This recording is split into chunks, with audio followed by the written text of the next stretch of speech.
The U.S. president's pardon power derives from the English monarchy, originating between A.D. 668 and 725. At that time, the law, as we understand it today, as a set of written rules that are supposed to apply to the general population even-handedly, did not exist. The king or queen was the law.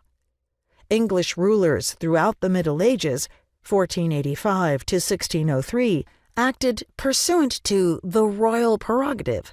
The monarch, who obtained power hereditarily, was the boss of all bosses.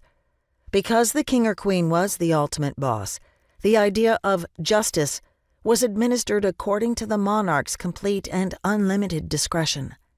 If an individual committed a transgression that might be considered a crime, their fate rested ultimately in the hands of the king or queen. Under such a legal regime, a pardon was a natural part of the sovereign's inherent, unconstrained power. By the time of the American Revolutionary War, 1775 to 1783, Britain was not a total monarchy. Instead, it had evolved into what's known as a constitutional monarchy. King George III was on the throne, but his power had eroded over time. The government still acted in the name of the crown, but the king or queen's role had become subordinate to the legislative and ministerial body of Parliament and the courts. In 1690, Parliament enacted the Crown and Parliament Recognition Act of 1689, which made it illegal for the Crown to take certain actions without the consent of Parliament. In other words, the king did not have total and complete power when the Constitution was ratified and when the U.S. president's power to pardon officially came about.